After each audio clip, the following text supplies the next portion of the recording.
Where do we go to ask our very hard questions? You know those questions that make you look like, iwe kweli unaamini wewe. Where do we go? And that's a conversation we want to have on Beyond Church World's podcast. My name is Mrs. Kerry Kagiri Kamau. And Miss Mariah.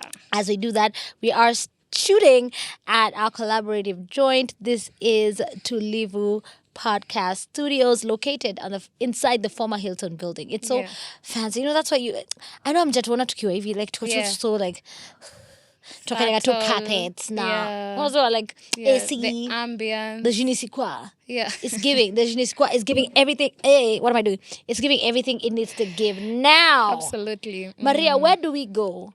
Where do we go? Because sometimes when you come up with these questions, you just look either very foolish or non-spiritual. Yeah. How many places are there that we could go to actually have these faith conversations? Kwanza, it's so sad that the church is not my top priority. It's not in the list at all. Because we are fond of... I saw a pastor friend of mine post a microphone, holding a microphone, and then there was blood that was dripping. The church has not given us the space to just speak. You know, when you're wounded, when you're hurt, when you're heartbroken, all those things, yeah? I'm just thinking of someone like the prodigal son. Alienda kaambia budake, cheki, hizi vitu zenye si mimi niko na share yangu, hebu nipe mimi niishie. And I want us to focus, even in the church of today, how many of us will come to our pastors and say, mi kitu inaitwa salvation kidogo inanishinda, yani nimejaribu kuacha maybe ngwai ama madre, ni ngumu na lazima nipaf nikikam, but kukam church ndakam. How many of those pastors will say, aya paf basi asubuhi alafu ukam? But there are many. I remember one of them just at Crisis the Answer Ministries. I'd like to remember who exactly did this, but there was a guy who was struggling with smoking. I think it might be Bishop Oginde. I think it's him. Yeah. Because what he said is this guy who was struggling with smoking, he was like, sasa hawezi acha once. Yeah. But anapenda kukaa mchurch. Yeah. So kama ni sawa, we moja. Alafu kam. Bishop, kama niko wrong usinisu. But I have a feeling it was with one of your sermons or something. Like, you know. Yeah. Just kamoja tu. Kamoja. One for the road. As you continue. Yeah. And I had this similar experience. I remember when I used to be on radio, on Kubamba Radio. And there's a guy who used to listen to us and he used to drink. So it's like, hey, leo Kerry, nimekunywa tu chupa moja. I'm like, bro, well done. Yeah. Him say, because before I got chapa, mimi niko tei bana. Yeah. Leo I like, hey, kidogo, he was completely not drinking at all. Yeah. I'd love to connect with him, but I hope he watches this and just reaches out. But those are the testimonies and the signs and the wonders. Yeah. But I don't know if they could be that direct with a pastor or with leadership. Especially people who are super judgmental. Let me talk about some of those judgmental spaces. Yeah. Ministries. Specific ones. Kuna ministries nini wewe? Kwani uko na maoni? Carry on. Aka uko na maoni peana. Niko sawa. The kind of scrutiny that is there in ministry is hard. But I also understand it because there's a standard that the Lord holds us on to, especially if you're getting into leadership in the particular ministry. You know? You can't be in women's ministry na in this particular church we believe watu wanafaa kuolewa na njia ya ndoa, harusi ya kanisa. Na wewe uliamua tu vile mtadu, and then you have that expectation for like, I've been serving here, I should be, you know what I'm saying? Yes. So there's just some level of accountability. Even you and me, Mariah, we're accountable to someone. If tu bado tujaichapwa kiboko. Yeah. Tujatandikwa kiboko ya ile mambo tunaongeanga hapa. Yeah. But we're accountable. Someone will come and say, hey, hapo, ama don't do that or don't edit this or don't do that. So where is that balance between speaking your truth, being listened to, being able to to be honest with your struggles, and still, feel welcome and feel received and accepted. And when you're talking about this deconstruction of the faith or deconstructing faith, there's a part where there's a drifting away. Hiyo saa ni gradual. Ya mtu anaona mie hapata, I'm not fitting. Ninaanzanga tu kukosa Sunday mbili hivi. Unaenda tu ukiendaga tu zile za I'm not welcomed here. Na kuna ile ya umesnap tu, umeishia. And most of us are like that, even young people. I see lazima. And some of them say, wacha nitawatch TV47 sifa Sunday, Mariah atanihubiria. Which I do. Because, however, is that a gathering of brethren? I mean, do not forsake. Is this a whole new topic? Because no, do not forsake the gathering of online church. Another whole topic. No, I'm just saying that sometimes you almost don't want to be in this space where everyone is judging you, yet you still want to maintain the relationship that you have with Christ. Even in the spaces where, like Thomas himself, when Jesus came, alisema mimi nataka kuona. Some of these children, when we're in church, some of them were like, I want to experience God, nataka kukua hapa, but still mimi sitaki kuachana na demu yangu. Mimi sitaki kuachana kukata maji. But then you can't, because the scripture says, leave and follow me.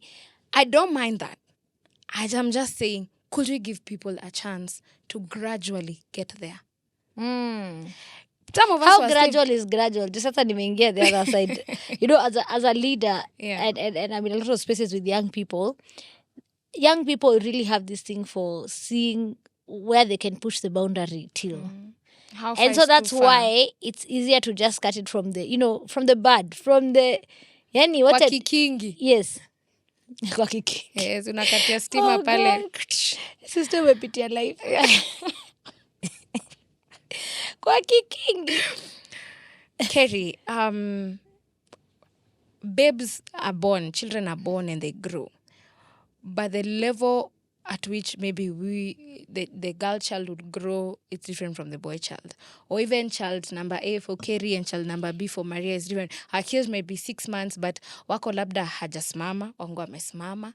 Different people, different scenarios. And the space where we are even in church, I think it's not our space to pinpoint. It's not in our space to say what is right. It is the opportunity to say what is right, but also just get to allow people to deconstruct. Pana watu wataharibu kanisa. I refuse. Now, unfortunately, those walls are not meant for you that are clean and pure. They are meant for us who are struggling, us who have doubts, us who are going through it all. And unless you embrace us in this place, we will not be here. Tutatembea. Maria, let me say something. There's a certain kaubembelezaji that has come. I'm looking for the right word. Where people think they can just do whatever they want. Like there's no reverence. There's a season of my life I remember. I had so many questions on the faith.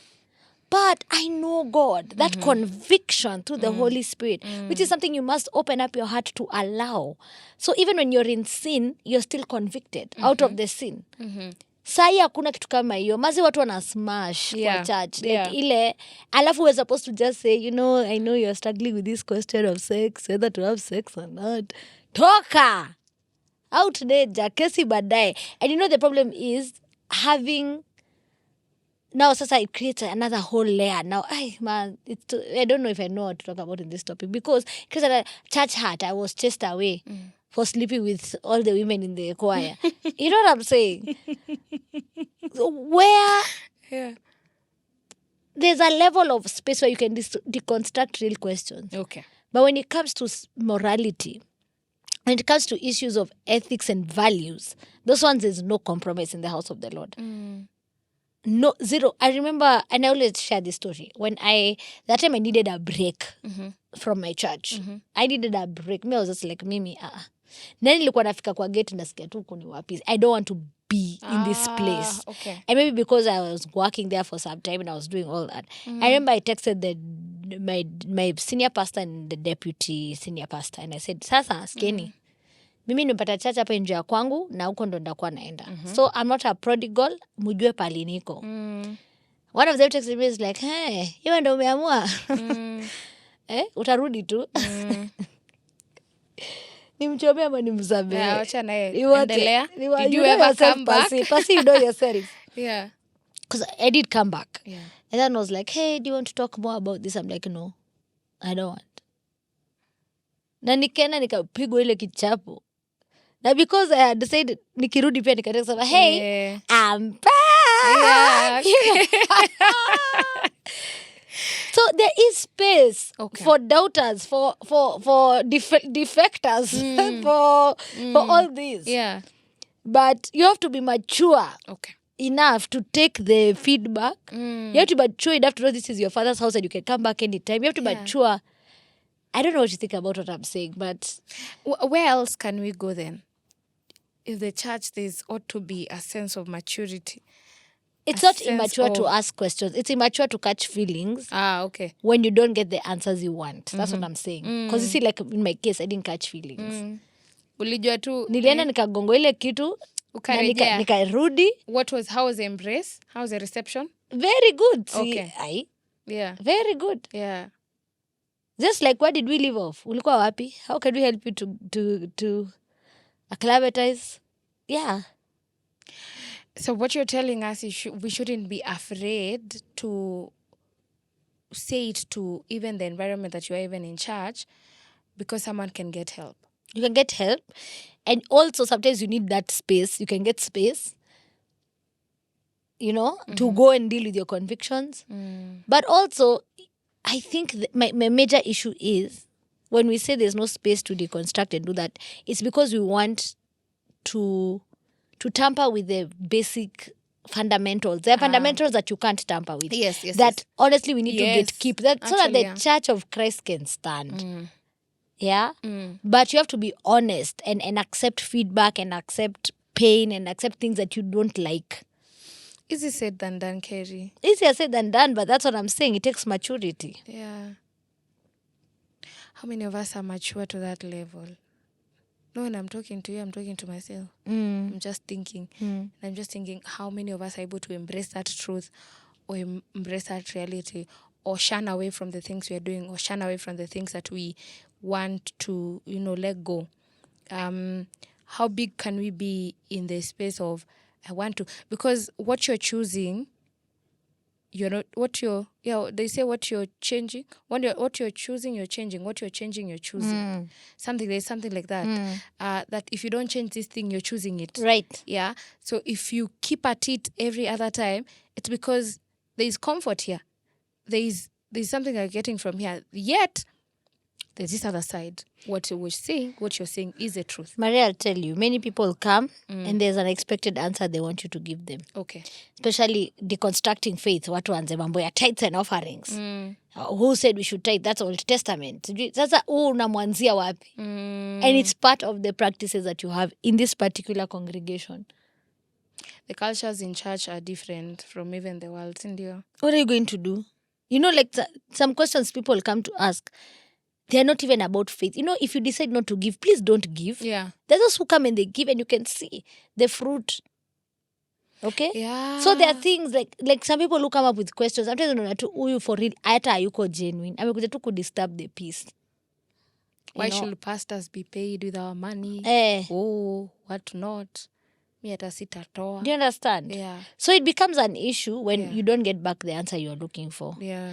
So I realize that I want to guarantee you that there is a place in the church. And especially, let me talk about my church. There's a place for asking questions. There's a place for seeking out. We're not in the ministry of getting members. Okay. We're in the ministry of raising disciples of God who will also go out and flourish. And win souls. And win souls as well. Yes, and evangelize. I love it. So where can we go, Maria? Let's go back to that question, because you asked a question in the beginning. Yeah. Where can we go? I think the church is also a very safe space. You just need to understand that. Nasikia mwenye aliweka church 0 ranking. Nunge. I think it's a safe space. I only know that church has humans, and we humans are given the authority by God to be there. Actually, God amemandate mapasi wakwe kwa churches. Na bado before hata they became men of God, they are men. So they have their weaknesses, they have their flaws and stuff like that. But when you look over and beyond that, manze upasi vile alinifanya, it's not all the pastors. You're not comfortable with this particular person because they are people, you can move to another church. Necessarily, you don't need to stick there. CITAM zimejaa kila mahali. For example, go where you feel safe. Go where you can grow. Go where I can fully express myself. Let me ask you something. You said something, go where you can grow. But hao watu wa go, watawai grow. For example, uchukue mmea upande hapa leo. Uamue, mimi nahama. Utaitwa vizuri na roots. Ujaribu kwenda replant place ingine. Ghafla binvu, uhame tena. You know, like hao watu wa go. I guarantee you there's no grow. Maybe akiwater a bit. But sasa si ata water a bit na bado kuhamisha tena. Yeah. That's a very thin line. It's a very thin line between Maria, it's church hopping. There's no growth in church hopping. Because growth is painful. I think also, fine, with the growth, I think just get the accountability. Maybe let me say it in that way. Get accountability. That even as I transition here and here, who am I accountable to? Maybe I'll put it in that way. Maria, let me say something. In growing, it's pain. Like the things I've been through, and with my pastors and my leaders, up to where we are now, that's what growing is. If I kept hopping and going and doing, how can you grow? Clearly no. Yeah. So that's what I'm saying. You have to stick it out. As for me and others of us who are questioning, Kerry has said it. Wahepaji. Sisi wakimbiaji. First of all, that's a very toxic trait. Mtakaje kwa ndoa. Sasa ati mimi bwanangu akinikasirisha kidogo, I'm sorry. I'm going deeper. Tell me, go deeper, woman of God. Sai, husband yangu hezi nibo Maria nikuje nilale kwako. Nitalala kwa hiyo nyumba yetu. Yeah. Na hivyo ndo ndoa yetu ina grow. So now? Stick there. Yeah. So umeagree na mimi after all that? Nimeagree. Nimekuja. Guys, please comment. Narejea. Please comment below and encourage Maria, who has finally agreed with you. Unajua vile anakuanga headstrong. These are miracle signs and wonders. Beyond Church World's podcast. Because I have the Maria best interest at heart for you people. Has agreed with my perspective. This is a miracle. Hey! Ebu end this show before she changes her mind. This is Beyond Church World's podcast. We're shooting at Tulivu. It's a beautiful podcasting space that's been set up for you. Great equipment, great everything. Come and shoot. And of course, use ChurchOnline to shoot your content because mwana your collaboration vile inasorb. Very nice. Nice. Yeah. So until the next episode. Bye-bye. And deconstruct properly. See you.